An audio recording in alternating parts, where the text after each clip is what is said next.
Bonjour à toutes et à tous. J'ai le plaisir de vous retrouver pour un nouveau cours. L'intitulé du cours d'aujourd'hui est la théorie de la co-intégration, après avoir déjà parlé et présenté le modèle vectorogressif. Je commencerai par dire que la théorie de la co-intégration constitue une véritable révolution dans le domaine de l'analyse des séries temporelles. Et lorsque le premier formalisme statistique a été introduit par Granger et Ingle en 1987, c'était le couronnement de plusieurs années de recherche par plusieurs auteurs et dont le principal était Clive Granger. Donc, je vais essayer de vous présenter modestement cette théorie, quels sont les fondements, quels sont les principes et pourquoi il est pertinent de connaître cette théorie de la co-intégration pour effectuer les analyses des séries temporelles en économie et en finance. Si vous voulez, déjà le terme de co-intégration, il y a le terme d'intégration. Et l'ordre d'intégration, c'est lorsqu'on parle d'ordre d'intégration, on parle de la stationnarité des séries temporelles. Et je rappelle qu'une série non stationnaire ayant dans sa structure une racine unitaire est intégrée d'ordre 1, alors qu'une série temporelle stationnaire est intégrée d'ordre 0.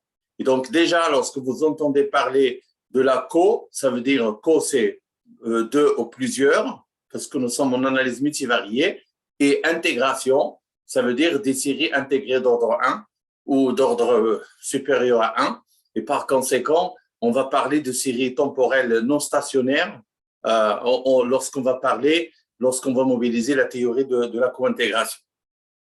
Alors, je commencerai par dire qu'en 2003, l'Académie des sciences de Suède a attribué le prix Nobel d'économie à deux grands chercheurs, Robert Engel, qu'on connaît en particulier dans la modélisation Garch, et Clive Granger.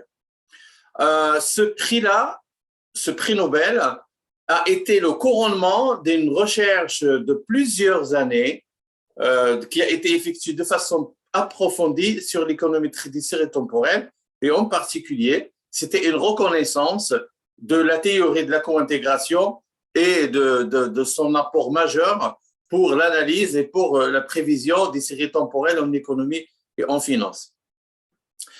Pour présenter cette théorie, je vais commencer par des choses simples, comme d'habitude, mais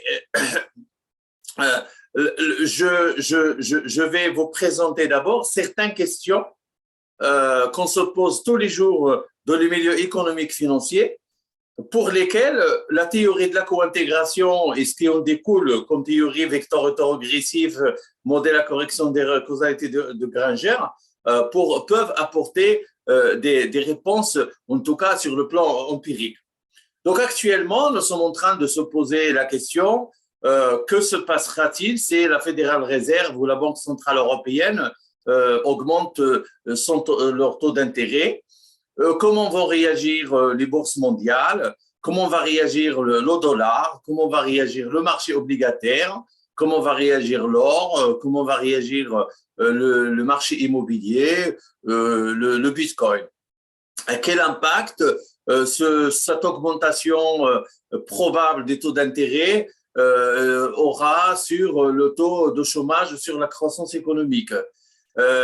Et si l'on prend des questions d'actualité, comment les augmentations du prix de pétrole et de gaz naturel se sont transmises au prix de l'énergie pour les entreprises et pour les ménages, et ces augmentations de prix auront-elles des impacts sur la consommation des ménages, sur l'investissement des entreprises et donc sur l'inflation et par ricochet sur le taux d'intérêt et la politique de la Banque centrale. Donc, si vous voulez, nous avons une infinité de questions qu'on se pose, mais ce n'est pas les questions qui manquent, c'est les méthodologies qui nous permettent de répondre à ces questions qui manquent. Et donc, c'est pour combler ce vide on a fait appel à l'analyse multivariée des séries temporelles et en particulier la théorie de la co-intégration que je vais présenter aujourd'hui, les modèles VAR que j'ai présentés la séance précédente et les modèles de correction d'erreurs et la causalité de Granger. Et donc, en fait, cet arsenal de méthodologies économétriques plus ou moins sophistiquées vont constituer les fondements de l'analyse multivariée et l'objectif ultime, c'est de donner des réponses à des questions posées par les décideurs et par les politiques, les politiques publiques et par les gérants de portefeuille. Et donc, ce sont des outils d'aide à la décision. Alors, je commencerai par une introduction très simple. Je prends l'exemple d'une régression multiple standard où on a une variable dépendante, c'est la variable y, qu'on va expliquer par un ensemble de variables explicatives, la variable x1, la variable x2, x3 jusqu'à la variable xp. Et donc, c'est un modèle linéaire où on va faire appel à la méthode de l'estimateur des moindres cas ordinaires pour estimer bêta 1, bêta 2, bêta 3. Et ici, naturellement, le epsilon, c'est un terme d'erreur qu'on appelle bruit. Et je peux vous donner un exemple très simple. Je vais prendre l'indice boursier français CAC 40 comme variable à expliquer. Et je vais essayer de l'expliquer par les dividendes, par le taux d'intérêt, par le taux de change l'euro-dollar, par le prix du pétrole. Et donc, c'est une régression multiple qui peut se décrire par une équation et les économètres passent la journée à faire des estimations d'estimations économétriques en mobilisant plusieurs variables explicatives pour expliquer, afin d'expliquer afin de comprendre le comportement d'une variable d'intérêt, d'une variable qui nous intéresse, ça veut dire la variable à expliquer. Mais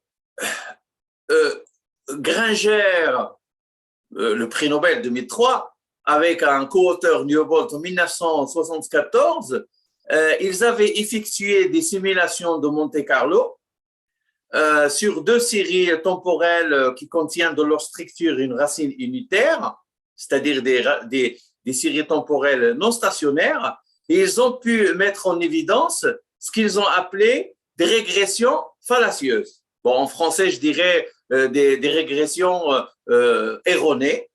Et qu'est-ce que ça veut dire? Pourquoi ils ont utilisé le terme en anglais spurious ou bien fallacieux en français? C'est tout simplement que vous pouvez régresser des variables qui n'ont aucun lien entre elles-mêmes, mais le fait qu'ils soient non stationnaires, qu'ils contiennent dans leur structure des racines unitaires, fait que vous avez des relations statistiques, vous aurez des R carrés, des T stat, etc. Mais mais dans la réalité, il n'y a aucun lien entre ces deux variables. Et même sur le plan économique, ça n'a aucun sens économique, la relation éventuelle entre des variables. OK? Je vous donne un exemple. Par exemple, le lien entre le nombre de vaches laitières en Australie et la démographie du Nicaragua, quoi. Donc voilà, donc je vais prendre la démographie du Nicaragua qui est en train de croître et le nombre de vaches laitières en Australie qui sont en train de croître. Je vais régresser une variable sur l'autre et je vais trouver un R carré très élevé qui est très proche de 1. Et je vais dire, ben, bravo, donc on peut expliquer la démographie du Nicaragua par les vaches laitières de l'Australie, mais au fait, c'est une régression qui est erronée, qui est sporieuse, qui est fallacieuse, parce qu'il n'y a aucun lien économique entre les deux variables. Et donc, Granger et Newbolt, ils avaient le mérite de l'évoquer pour la première fois, de ce caractère fallacieux de plusieurs régressions qu'on effectue tous les jours. Et au fait, pour eux, ce caractère erroné de la régression vient est causé par leur non-stationnarité. Et donc, ils ont pu, grâce à leur simulation, montrer que l'estimation de modèles où les variables sont non stationnaires soulève plusieurs problèmes qu'ils ont déclinés en 3 problèmes. Pour eux, le premier problème, les estimateurs des coefficients de régression, ne sont pas convergents. Donc, les estimateurs, ils doivent répondre à une propriété fondamentale qui est la convergence. Et bien, lorsque on fait une régression entre variables non stationnaires, cette propriété de convergence des estimateurs n'est pas vérifiée. Deuxièmement, les statistiques des tests conventionnels qu'on utilise en économétrie, le test de significativité de Student, le test de significativité globale des coefficients qu'on appelle le Fisher, ces tests-là, les plus largement utilisés en économétrie, ne vont pas suivre leur distribution habituelle sous H0, sous l'hypothèse nulle, même d'un point de vue asymptotique. Par conséquent, puisqu'ils ne suivent pas leur distribution habituelle, eh bien, les valeurs critiques habituelles ne sont plus appropriées. Par exemple, la valeur critique d'un T de Student à 5%, c'est 1,96. Donc, cette variable n'est plus appropriée lorsqu'il s'agit de régression sur des variables, entre variables non stationnaires. De même, les valeurs critiques de la statistique de Fisher ne sont plus appropriées parce qu'il y a des variables non stationnaires dans la régression. Et la troisième remarque, le troisième problème que soulève ce genre de régression entre variables non stationnaires réside dans le fait qu'on aura une bonne adéquation du modèle qui est décrit par cette équation, par cette régression entre variables non stationnaires.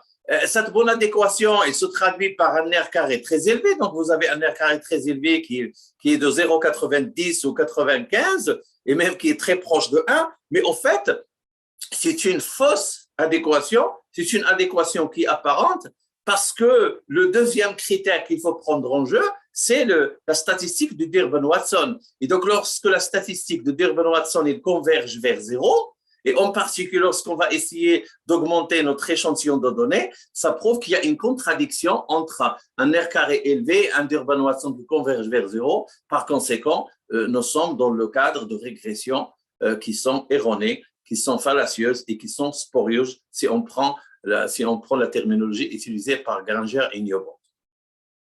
Et donc, l'usage habituel en économétrie, il dit, ouais, pour éviter ce risque de spurious regression, de régression fallacieuse, l'usage consiste tout simplement à ne pas travailler sur des variables non stationnaires. Il faut filtrer par la différence première, il faut éliminer les tendances stochastiques, et donc on va travailler sur des variables stationnaires et il n'y a plus de risque comment dirais-je, de régression fallacieuse.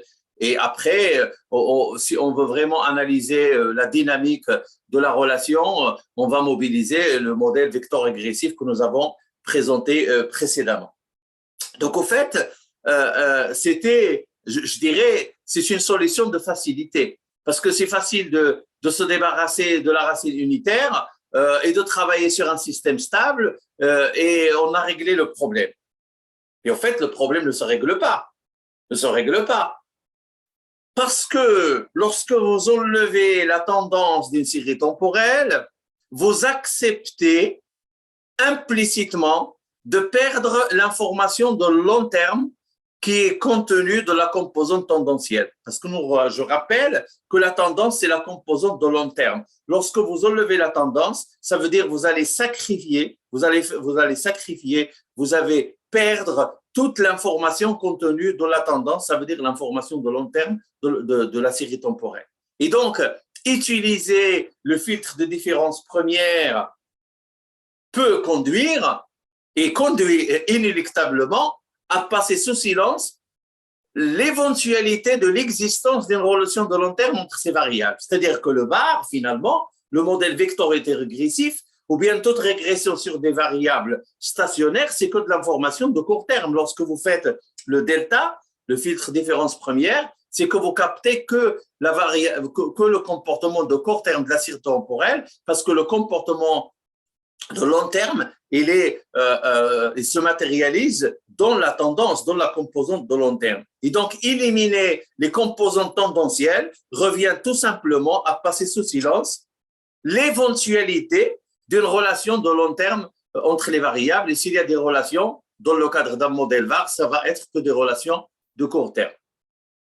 Donc, je rappelle la structure des séries temporelles avec les composantes, la tendance, le cycle, la saisonnalité et le bruit. Et donc, en fait, lorsque vous supprimez la composante tendancielle que j'ai notée ici en rouge, vous allez éliminer l'information de long terme et donc on va juste nous intéresser aux fluctuations qui s'opéraient aux fluctuations qui s'opéraient dans un horizon de court terme. La bonne nouvelle, et ça c'est l'apport majeur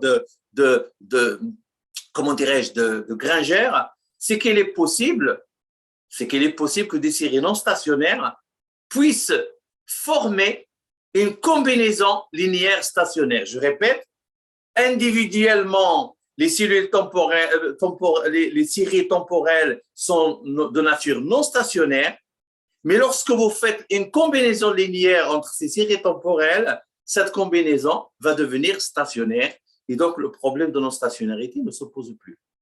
Autrement dit, cela signifierait, il y aura que, bien que les séries temporelles aient tendance à s'éloigner les unes aux autres à court terme, c'est la dynamique de court terme lorsqu'on fait les différences, ils vont toujours marcher ensemble à long terme, souvent une relation commune. Et cette relation commune qui peut exister entre les variables, ça s'appelle la relation de co-intégration. Donc, à court terme, ces variables, ils peuvent s'éloigner les unes par rapport aux autres. Chaque variable aura son propre chemin, mais c'est du court terme parce qu'à long terme, ils vont tous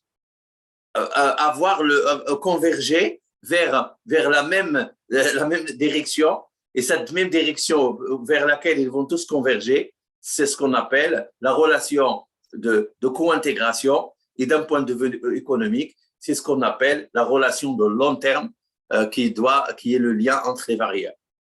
Et donc, plusieurs variables à long terme sont unies par une relation d'équilibre qu'on appelle la relation de co-intégration, mais à court terme, ils peuvent dévier, ils peuvent s'éloigner de cette relation, mais il y a toujours une force de rappel qui va les ramener vers cette relation d'équilibre qu'on appelle la relation de co-intégration. Et donc, la distinction entre le long terme et le court terme, c'est le long terme, c'est la co-intégration, et le court terme, c'est modélisé par les modèles VAR que nous avons vus précédemment.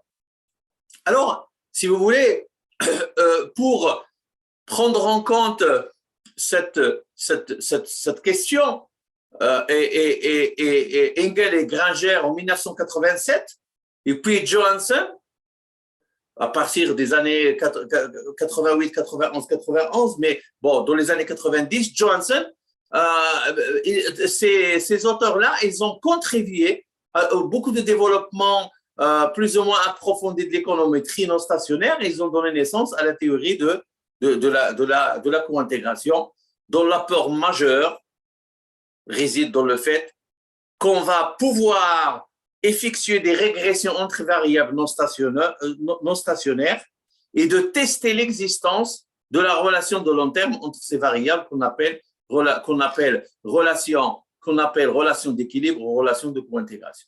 Donc, le problème des spurious regressions, des régressions fallacieuses, ne se pose plus si l'on arrive à montrer que la combinaison linéaire entre des variables non stationnaires est stationnaire. La stationnarité de cette combinaison linéaire met en évidence l'existence d'une relation d'équilibre qui, par définition, est une relation stable. On parle en économie de steady state, ça veut dire l'état d'équilibre, et l'état d'équilibre, il est toujours par définition stable. On peut avoir un choc qui va créer un déséquilibre, mais ce déséquilibre est toujours corrigé, il y a toujours un retour vers la relation d'équilibre, et donc la relation de stabilité. Et la stabilité en économétrie, ça s'appelle la stationnarité. Donc la stationnarité de la relation entre des variables non stationnaires, ça s'appelle la co-intégration. Et donc ici, je vais vous montrer l'évolution de deux séries temporelles donc, des États-Unis. Donc, vous avez la courbe bleue qui montre la courbe de l'inflation, Consumer Price Index, inflation.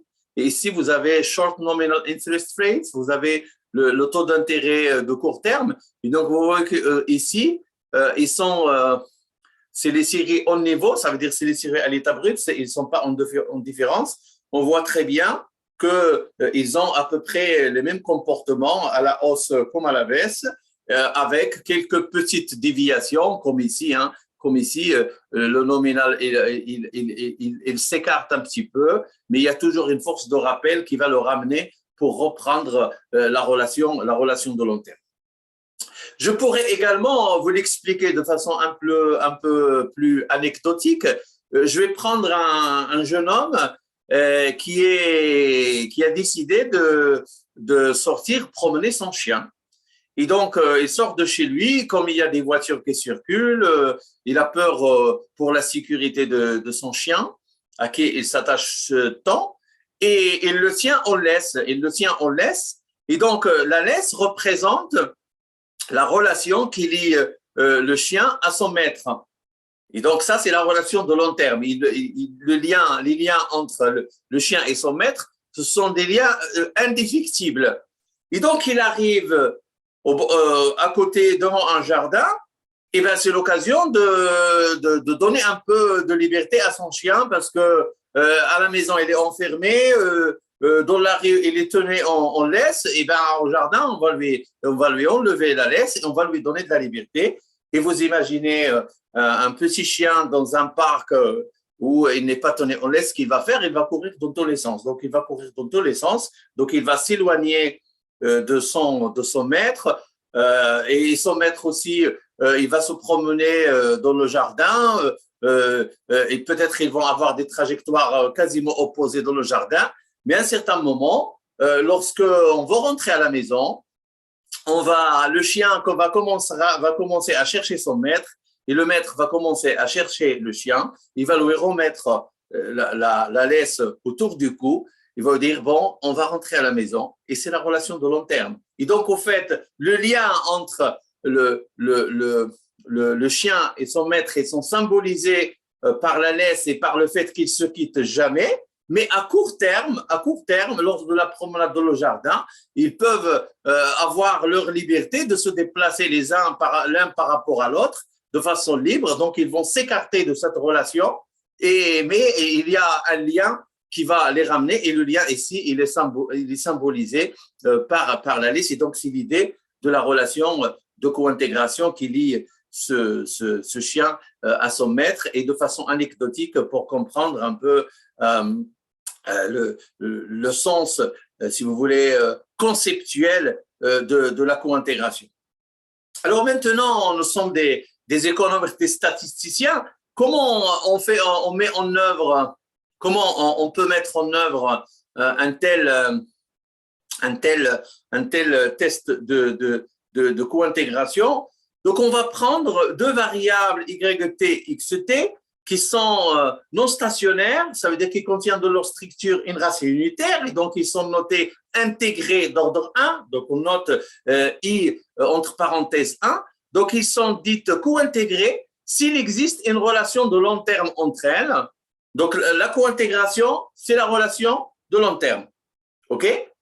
Et sur le plan purement statistique, ça se traduit comment? C'est qu'on a la combinaison linéaire, ça veut dire on peut exprimer Y sous forme d'un coef A plus un coefficient de corrélation B, XT, plus un résidu qui reste ici, T. Et donc, cette combinaison linéaire entre les deux variables va être stationnaire. va être stationnaire. Autrement dit, le résidu de cette combinaison linéaire qu'on va exprimer par ET est égal à YT moins A moins B XT, ce résidu-là de cette combinaison linéaire qui représente la relation de long terme va être stationnaire. Et donc, il y a un équilibre, et cet équilibre-là va traduire la relation de long terme, la relation de la co-intégration. Et donc, comme on vient de le dire lorsqu'on a discuté du chien et de son maître, à court terme, les deux variables peuvent s'éloigner l'une par rapport à l'autre à la suite d'un choc. Donc, nous avons deux variables économiques financières qui sont très liées, ils ont un lien très fort à long terme, ils sont co-intégrés. Mais la co-intégration de long terme n'empêche pas des dynamiques divergentes à court terme. Et donc, on peut s'éloigner à la suite d'un choc que va subir la variable X ou la variable Y. La relation, il peut y avoir rupture de cette relation, mais c'est une rupture de court terme parce qu'il y a un mécanisme de rappel, il y a une force de rappel qui va faire qu'à long terme, les deux variables seront toujours ensemble et seront toujours liées et fortement liées par la relation de co-intégration, la relation d'équilibre, la relation stable. Et donc, si vous voulez, l'intuition, si on veut tester la co-intégration, cela revient cela revient sur le plan statistique, juste à tester la stationnarité du résidu. Si ce résidu-là est stationnaire, le résidu de la combinaison linéaire qui traduit la relation de long terme, si ce résidu est stationnaire, alors nous pouvons conclure que X et Y, ils sont liés par une relation de co-intégration. Et donc, justement, c'est l'idée sur laquelle repose le test de Engel-Granger qui a été présenté en 1987 et qui se déroule en deux étapes.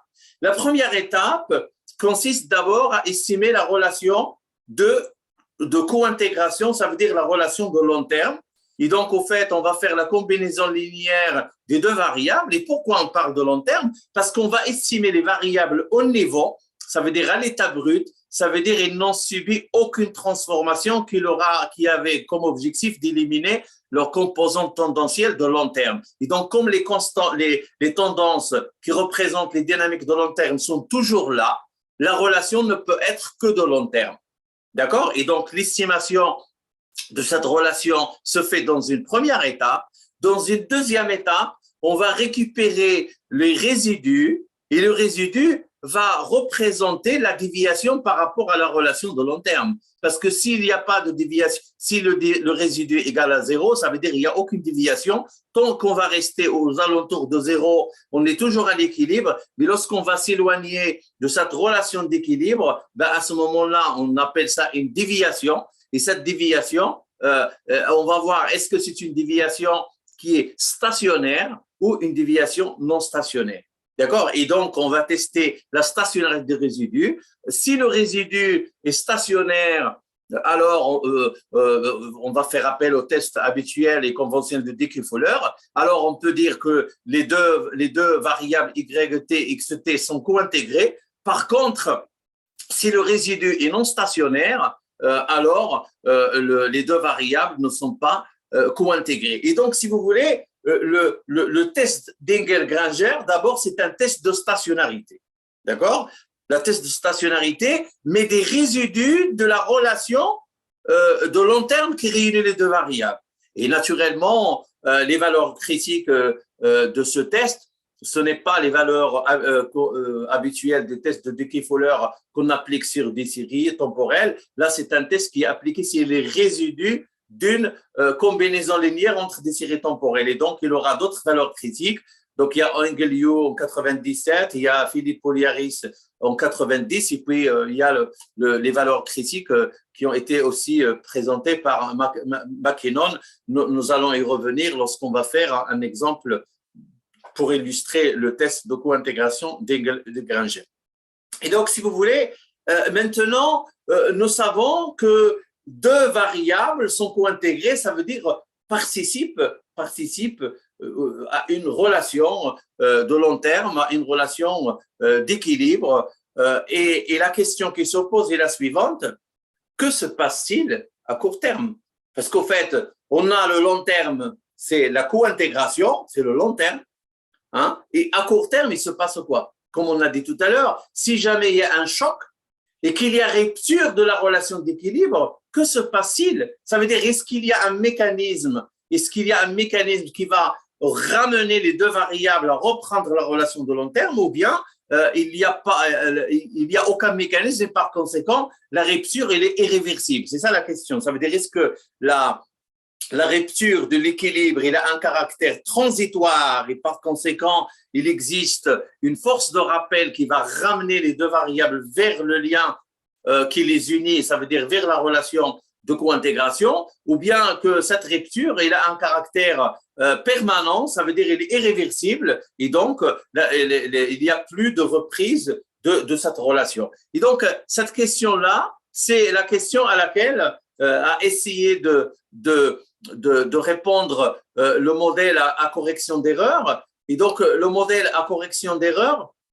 si vous voulez, c'est l'idée, c'est la modélisation de la dynamique d'ajustement vers la relation d'équilibre. Ça veut dire que nous avons une relation d'équilibre, il y a un choc, il y a cette rupture de cette relation, et quelle est la dynamique qui va être à l'origine du mouvement des deux variables pour revenir vers l'état d'équilibre.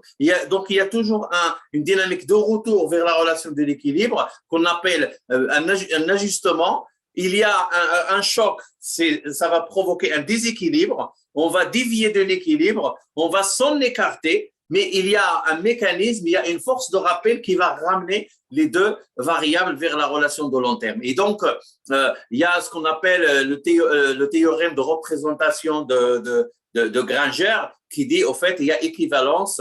Vous pouvez estimer de la co-intégration et vous pouvez estimer un modèle de correction d'erreur. Ça veut dire qu'il y a une équivalence. Si vous arrivez à estimer un modèle de correction d'erreur, c'est que les deux variables sont co-intégrées. Et s'il y a co-intégration, vous devez et vous êtes en mesure et vous êtes autorisé à estimer un modèle de correction d'erreur parce qu'il y a une équivalence entre les deux. Sur le plan opérationnel, ça se passe comment? Donc, nous avons déjà dit que nous sommes en présence de deux variables x, y qui sont intégrées d'ordre 1. Ça veut dire qu'ils contiennent de leur structure deux racines unitaires, une racine unitaire chacune. Et donc, si ces deux variables sont dites co-intégrées, c'est parce qu'on reconnaît qu'il y a l'existence d'une relation de long terme entre elles. Et donc, le terme, le résidu là, le résidu, on a dit, c'est la déviation par rapport à la relation d'équilibre. Eh bien, on l'appelle, c'est l'erreur, quoi. Donc, il y a, soit on va l'appeler la déviation, soit on l'appelle d'ailleurs le terme d'erreur, hein, le résidu, on l'appelle, en économétrie, le terme d'erreur. Et donc, il y a une erreur, il y a une déviation par rapport à cette relation d'équilibre. Et donc, s'il y a erreur, ben, il faut la corriger. Hein. On dit corrige ta faute, corrige ton erreur. Tu as commis une erreur, il faut la corriger. Et donc, lorsqu'il y a une déviation, lorsqu'il y a un écart par rapport à la relation d'équilibre, donc il faut corriger cet écart, il faut corriger cette déviation, il faut corriger cette erreur. Et donc, il doit y avoir un terme de correction d'erreur qui va décrire l'ajustement de court terme des variables vers leur équilibre de long terme. Donc, il y a un choc qui va provoquer une déviation, mais il y a un retour, et donc ce retour, on va l'appeler un ajustement. Et donc, sur le plan purement analytique, comment on définit un modèle de correction d'erreur? Ben, on va emprunter l'écriture VAR, parce qu'au fait, le modèle correction d'erreur, c'est un VAR contraint. Ça veut dire on va prendre un modèle VAR et on va rajouter la dynamique de long terme dans la structure, dans la mesure où ici, si vous voyez, vous avez des deltas partout. Et les deltas, c'est comment dirais-je, ce sont les séries temporelles en différence première. Ça veut dire qu'ils sont stationnaires. Dès que vous voyez delta, ça veut dire qu'il y a une stationnarité. Et comme nous venons de mettre en évidence par le biais du test de Dickey-Fowler que le résidu de la relation de co-intégration était stationnaire, eh bien, on va le rajouter ici retardé d'une période, on va expliquer pourquoi. Et donc, le fait de rajouter le résidu de la relation de long terme retardé d'une période, et donc qui est stationnaire à des variables stationnaires, nous avons tout le modèle de correction d'erreur, il est stationnaire. Et donc, ça ne pose pas de problème pour l'estimation. Et vous voyez ici qu'on va d'abord régresser la variable qui nous intéresse, la variation. Hein, le delta, c'est la variation. Hein, c'est la variation, c'est le growth rate, c'est le taux de croissance.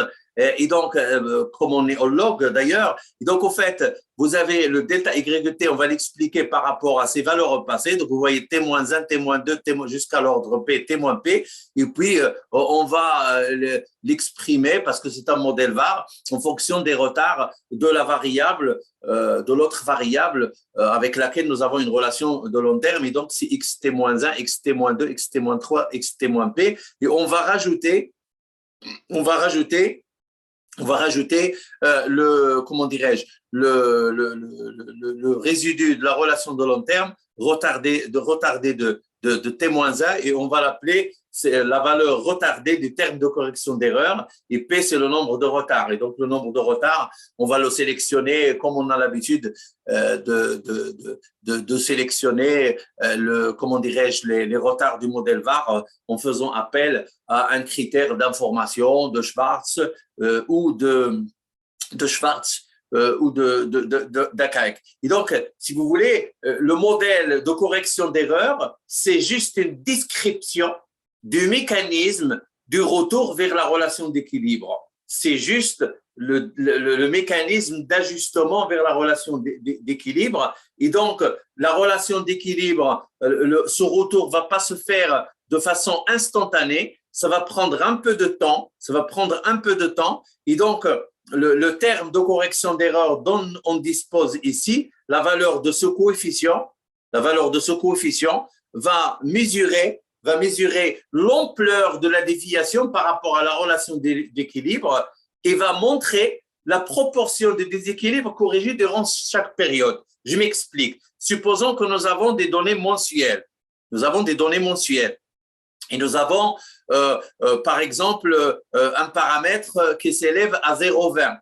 0,20, ça veut dire chaque pas de temps, chaque période, chaque mois, on va corriger 20% du déséquilibre. Et donc, pour corriger tout le déséquilibre, il nous faut 5 périodes. 5 périodes, ça veut dire la correction va se faire ça va prendre 5 mois après la rupture de la relation d'équilibre, pour qu'on obtienne un ajustement total, ça veut dire un retour vers la relation d'équilibre. Si par exemple, nous avons ce paramètre qui s'élève à 10, par exemple 0,1, eh bien, ça veut dire 10%. Et donc 0,1 pour avoir la correction totale du déséquilibre, il nous faut des périodes et donc il faut des mois pour avoir cette correction. Et donc la valeur de ce paramètre, la valeur de ce coefficient, le coefficient de corrélation du terme d'erreur ralenti retardé d'une période va nous permettre d'avoir une idée sur la correction, sur l'ampleur de la correction, pas l'ampleur. On va corriger combien de déséquilibres, parce que chaque pas de temps, chaque période, on va corriger une petite partie. Et donc là, il y a des ajustements qui sont courts, il y a des ajustements qui sont longs. Ça veut dire, si on est toujours dans le cadre de données mensuelles, parfois après un choc, il faut juste un mois pour que le choc disparaisse, pour que comment dirais-je, le déséquilibre soit corrigé totalement. Et parfois, il faut 3 mois, parfois 6 mois, parfois 12 mois. Donc, c'est les ajustements entre les variables, ça veut dire la dynamique de retour vers la relation de long terme. Et donc, si vous voulez, ce qu'on fait, c'est qu'on va d'abord fixer le nombre de retards pour lesquels nous allons effectuer le retard optimal pour estimer ce modèle VAR. Mais comme c'est un modèle VAR contraint, on va rajouter la valeur retardée du terme de correction d'erreur. et on va estimer son coefficient. Juste une remarque. Le coefficient, il va être toujours de signe négatif parce que lorsqu'on va dévier, et la déviation elle a un solde positif, mais la correction de la déviation, la correction de l'erreur va aller en sens contraire, donc il aura un signe négatif, et on va le tester la significativité selon le testat de Student. Donc, si on a le coefficient du terme de correction d'erreur retardé d'une période qui est de signe négatif et qui est significativement différent de 0, il y a bien un modèle de correction d'erreur et c'est aussi une façon de mettre en évidence la présence de la relation de co-intégration. Et donc, si l'on veut récapituler, nous sommes en présence de deux ou plusieurs variables.